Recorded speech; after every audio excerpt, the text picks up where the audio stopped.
call the meeting to order. If you'd please join me for the flag salute. I pledge allegiance to the flag of the United States of America and to the republic for which it stands, one nation, under God, indivisible, with liberty and justice for all.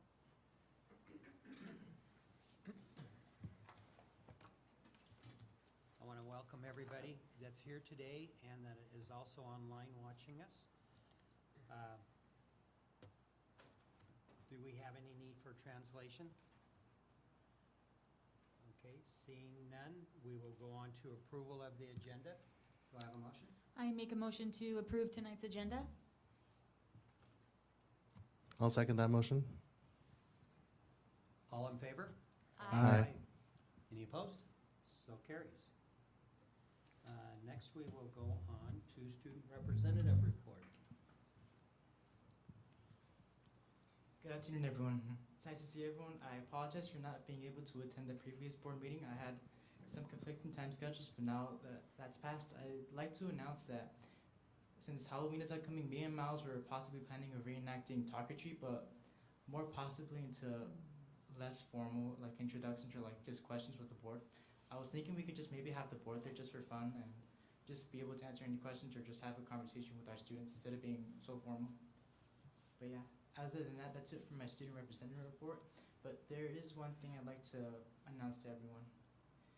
In December 7th, I'm gonna go see my dad in New York, so my last board meeting will be on the second meeting of November. I just wanted to let everyone be aware of that so we can take action according to that. Thank you. Thank you. We'll go on to board member discussion. Legislative report. The only thing I have for legislative report today is that the WASDA elections are open right now, and every board member in the state gets to vote on those. They're open until Wednesday afternoon. You should get a link emailed to you. Then you can go and look over the candidates. Just like regular school board elections, you know, some of them only have one candidate and most have two. But you can go and look at who they are and where they're from and everything. So make sure you get on and vote by Wednesday afternoon. Thank you. We'll go on to student board representative applications. We just wanted to provide an update that we have not received any completed applications, and so we had to adjust that timeline. We've talked a little bit with Miles in particular about generating some more interest. He's talked to a number of students that have expressed interest, but we haven't received any completed applications. So we pushed back the intended interview date that we had scheduled. But with Sebastian's new timeline, we'll work on getting some, probably through the end of the month. We'll continue to look to generate at least a couple applications, maybe even going back to the list we had last year to see if those students are interested in coming back to interview with the board. Great, thank you. Is that any high school or DOHS student can apply for that? Correct.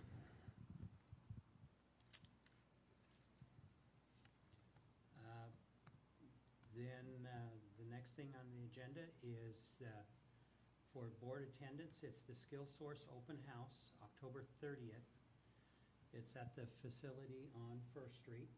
I believe every board member received an invitation, and you'll need to let Marissa know to see if there will be a quorum there. I definitely will be there. I think I already emailed you, but I'll be there too. Yeah. Is that an all-day event, or?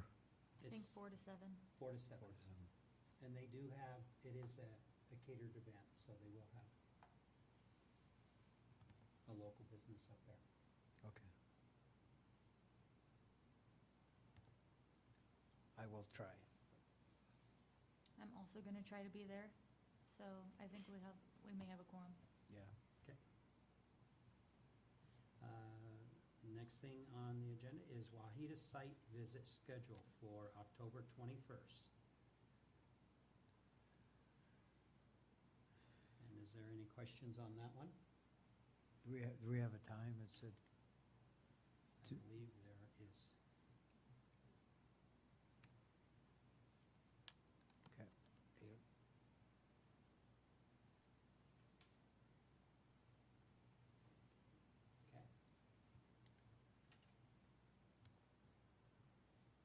Is there any other board member discussion at this time? Tomorrow's the career fair over the high school. I know I'll be there for both the board and the hospital. That is tomorrow. Yes, I know we've announced a potential quorum for the event.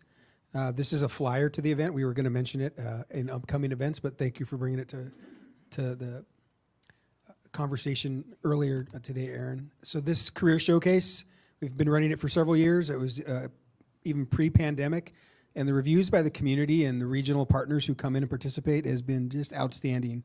And I think a strong indicator of that is they come back every year. They're excited to meet with our kids, and it's a really nice opportunity for all of our secondary kids to get in front of folks who are actually out there doing the work and explore careers a little more closely.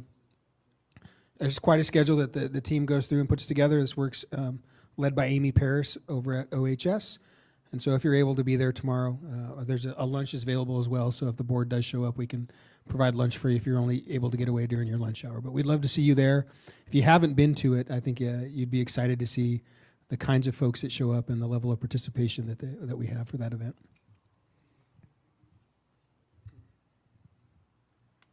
Okay, any further board member discussion? Okay, we will go on to required approvals. I motion to approve the required approvals. I second that motion. We got a first and second, all in favor? Aye. Aye. Any opposed? So carries. We will go on to required approvals, early accounts payable warrants 2. Do I have a motion? I motion for accounts payable.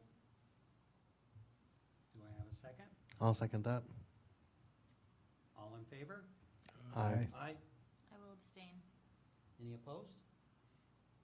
Okay, so carries. And then we got required approvals, early accounts payable. Again, I motion to approve required approvals payable warrants 3. And I'll second that motion. I'll sustain. okay, all in favor? Aye. Aye. Aye. Any opposed? So carries.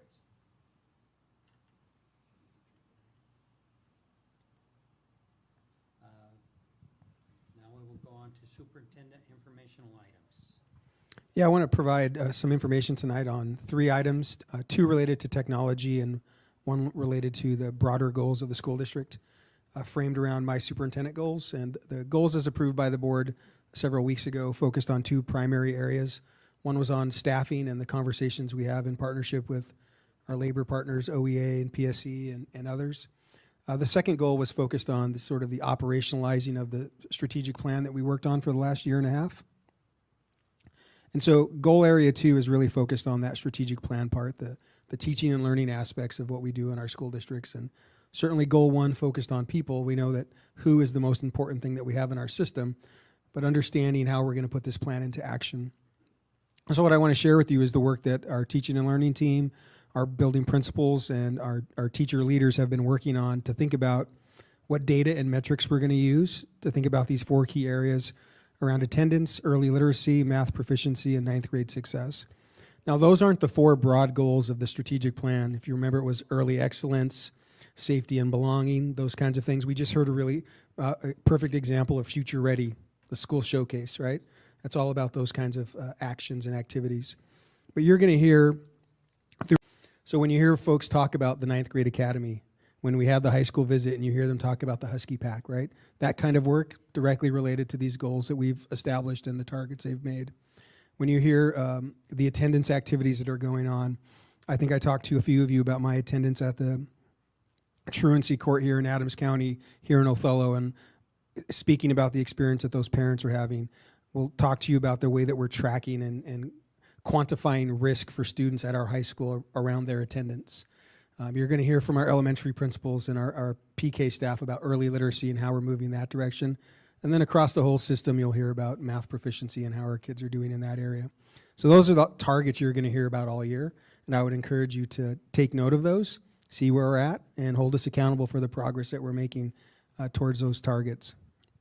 We're going to do that in a quarterly way. So I think the first time that we're going to get in front of the board is December 9th. Get through that first trimester, see how things are going, provide some data to the board, talk about next steps, talk about how we got where we got, and then let you know what our plans are moving forward. So that schedule is developed and will be in front of you here in about 2 months. And then this third piece is really tying together Superintendent Goal Area 1 and Goal Area 2, and that's to make sure that when we talk about times being tight and budgets being stretched, that we don't take our eye off those targets, and when we have to prioritize where we're spending our money, how we're using it, and why we're using it in a particular way, we pay close attention to our student growth targets, and we make sure that those areas that are heavily influenced and we're measuring and targeting this year because they're the most important, that our money goes that direction. Just like you do in your own business, you know, show me, I think you'll see it here, show me your budget and I'll show you your priorities. That one we really have to pay attention to as the entire state, and we're no different, is in this reality of tighter budgets. So there's some ways that we're going to go about those actions. That first one, in thinking about how we work together around those targets, the teaching and learning team is meeting with our principals consistently in these alignment meetings to think about the work that's happening at the building level and how does the work that happens at the central office align with the targets and actions that they've identified at the school sites. So that work is really about alignment and communicating and consistency and an opportunity to provide feedback both ways. We're also working with AWSP for us to think about our principal evaluations. I know I've talked with the board pretty consistently about principal evaluations and that process, and so we're getting some professional development, not only for us at the central office, but also for our principals about how that evaluation tool works and how we're going to use it as a lever to make progress towards these goals. And then this interim assessment plan, I think today I had a chance to visit Ludicaga. I was with Christina Benjamin, and her site, like the others, the students are taking these interim assessments. We're going to collect data, see how the students did, analyze that data at the school level, and then bring that to the board and share with you how they're doing. The board update on December 9th, it'll be a team approach, and not like tonight where you're just hearing from me. It'll be a team of folks who are coming together collectively to tell you about their efforts and what we're doing as a district to demonstrate progress. Here's this other piece about the budget and priorities, and I think another important one here is we work with our labor partners about where are we going to have some cuts in our system. It's making sure that it's just enough, right? That we tighten up just enough so that we can have sustainability, but also so that the kids get the experiences they deserve. So really, it's a pretty simple plan for moving forward. We're going to deliver those assessments that are happening at the buildings now. We're going to analyze that data. We're going to develop a plan about what's next, and we're going to report that out. I think one of the things that can happen in strategic plans, and I had a conversation with Director Prowse about this several weeks ago, you can have grand announcements and have a sort of a media blitz about your strategic plan, and then if you don't report on it and don't actually get the work done, it really was a wasted effort. So we're doing our best to make sure that doesn't occur. So you'll begin to hear from us here in the coming weeks about this work related to the strategic plan and actually putting it into action. Now, before I move on to the next two items around technology, I do want to save some space for conversation or dialogue with the board if you have any questions about this goal area or anything that you've heard. Just ASWP, what's that? AWSP is actually a good catch. If I said AWSP, would you know what it was? No. Okay, it's Association of Washington School Principals, so there's actually an error there. Okay. Yeah. So the principals have an associate. So the board has WASDA, Washington School Directors Association. Superintendents and central office people, they have WASA, Washington Association of School Administrators, and the principals have the Association of Washington School Principals. And all those three entities really work together closely, but it's sort of you probably have a Washington Dairymen's Association. Yeah. Yeah, okay. Same kind of advocacy, same kind of support. Yep, Okay. so that's the principals group. Okay. The only comment I wanted to make was the same thing I said last week, really, that we really appreciate the district and the union working so well together around these cuts and planning. I've heard a lot of feedback from teachers and school staff that even though it wasn't a fun conversation, it felt more stable and more understandable and more digestible because they saw that it was being worked on together between the district and the union representatives. So we appreciate you fostering that relationship as well as Mandy and Colette. So. Yeah, the collaborative part of that whole process has, I think, been good for both sides and sort of that fostering cooperation, so it's not us versus them. We're all on the same team when it's related to the strategic plan, and the people that we have on board are the most important component of putting that plan into action and finding success. So, yeah, they've been a great partner so far.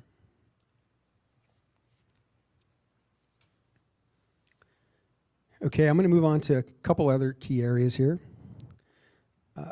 So I imagine many of you here on the board have had to log into an account, and it's said, hey, I'm going to send you a text message to your phone. You have to confirm that you received it before you get access, right? That's multi-factor authentication, and you've probably all dealt with that in your personal life. Well, one of the things that school districts across the country and in our region as well are dealing with is cyber attacks, ransomware, where school districts get locked down and don't have access to their data until they pay a ransom.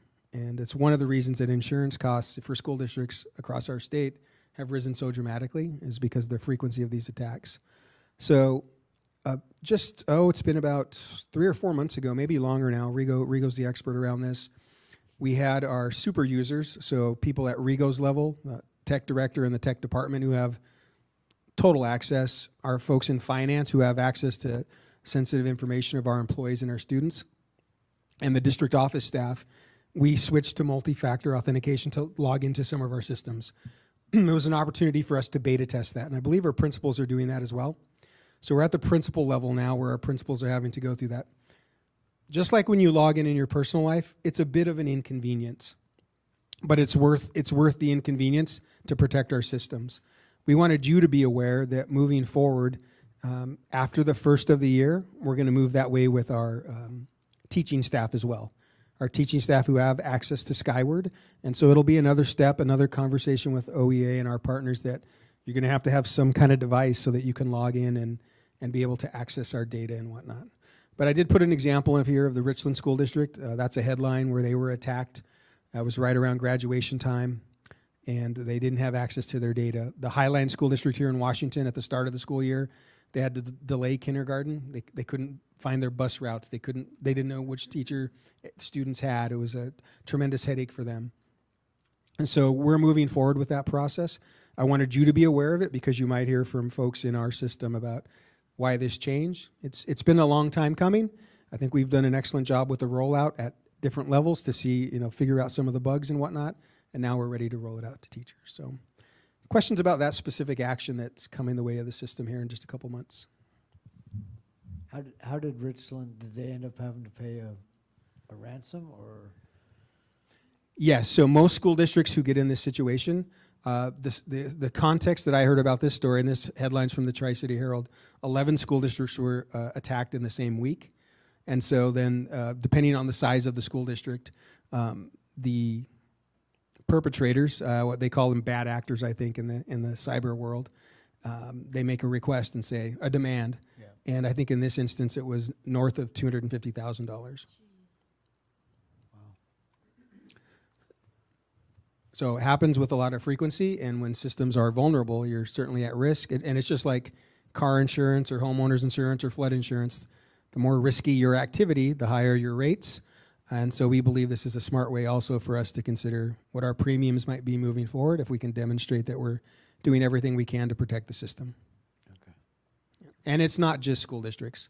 Yeah. I think Rigo at his presentation around the tech department talked about cyber attacks, and school districts are certainly one of the most attacked, but it's happening in healthcare and in municipalities and other cities. So it's just kind of what we're dealing with. Are we just more vulnerable because so many people have access to our systems? Our systems? Yeah, I mean, the power grid or the... Yeah, and with particularly the rise in AI, it's so easy to send an email that looks like it's from Rigo. Right. Hey, this is Rigo, or this is Superintendent Pete Perez. I need your password, and it just takes one employee out of 700 to make that error and click on the wrong box. And once they get into the system, you're kind of trapped. So I mean, it happens at all levels of our society. So it's not surprising that school districts are at risk as well. But this is sort of the gold standard for how you can deal with it. But there are some logistical factors of employees having to have a cell phone on them, having to agree to use it and access it. And so we're working through some of those with particularly with OEA, because we'll require our teachers to do it. But again, I think when you think about your own credit and your own access to your own accounts, you know, a 1 or 2 minute inconvenience to protect you, it's probably worth it. Yeah. Other questions about multi-factor? All right. The next one is around board meetings and accessibility. So during the pandemic, that heightened the concern for school districts in Washington about board meetings in particular being available online. And so this is the RCW, that top part here, that recording or online streaming by agency is encouraged. And so for our board meetings, we do both. It's streamed online. We have the tech support and the people here. We also record it and load it up later. And as I think back over the last couple of years, particularly after the sort of the height of the pandemic, we really haven't had folks participate on Zoom that asked to give public comment or that interacted with the board in excuse me, any meaningful way. So I was also having a conversation with Rigo about the process for recording meetings and for setting it up, and not only the time and manpower that requires, which we should be doing to deliver access, but we are at a point where the systems that we use, just like anything in technology, they're 3 or 4 years old, they're ending near of life, and so we're thinking forward about what do we do moving forward.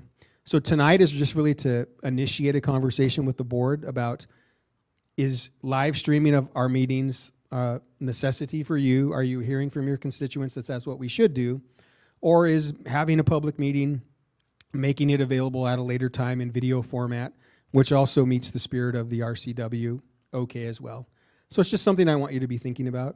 Our equipment continues to work. We still have the manpower and the system to set it up.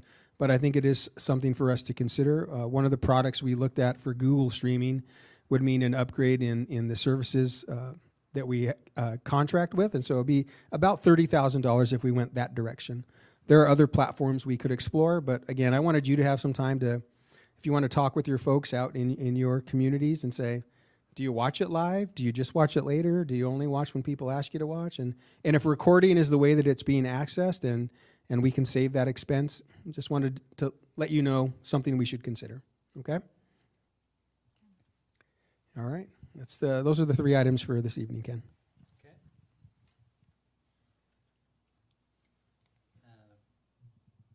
Then we will go on to policy review. We have some new policies there. Couple for changes, and then 3 new ones, I believe. They're the first readings. So take a chance to look at those, because they will be coming back at the next meeting on the consent agenda. If you have any questions or comments on them, please get back.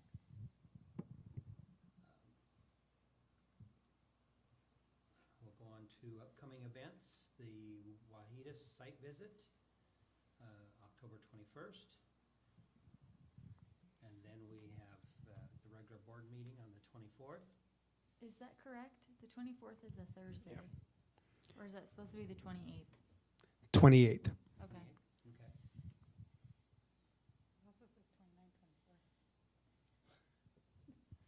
Yeah, we have 2 24s and a 29, so we're all over the place. Thank you for catching that. I think it'll also be at 10 p.m., so. Okay. And then we got the Skills Source open house on October 30th. And of course, tomorrow at the high school for the career day. Yep. Any other items to add to that?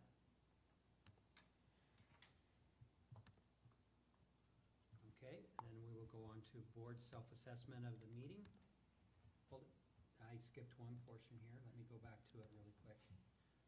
Do we have any public comment? No public comment this evening. Okay. Okay, now we will go on to board self-assessment of the meeting.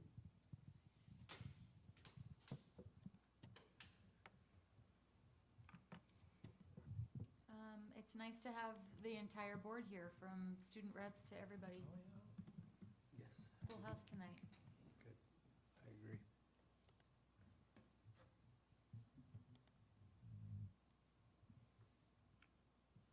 appreciate the technology update. Mhm.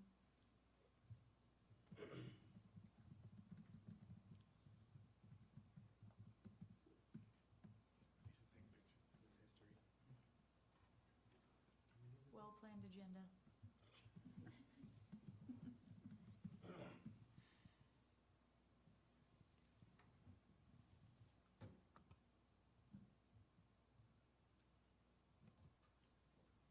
Any other comments for the, Lots of activities for October, which is great. So, thank you for all the invites to all the activities for October.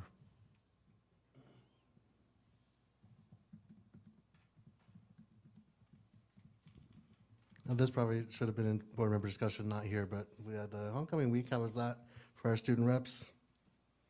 Homecoming week. Oh, well, obviously I was involved in everything. I've never Obviously. changed so many times during a football game. The club was jumping on the game, the dance after. I see why you guys did it after the games during your time. That was very good. That was probably our biggest turnout in my 3 years that I've been going to the dances. I haven't been to everyone except the first 2 proms. No, I went to Stanford prom. So yeah, that was our best one. I think we had a lot of engagement. Definitely good for the freshmen too. I think this Husky Pack situation is pretty good with the community section of it, that the kids are very acquainted with themselves, and I'm seeing a lot of they're very comfortable, more outgoing. They're very ready to participate with us, even though we have them, separated from us for a while.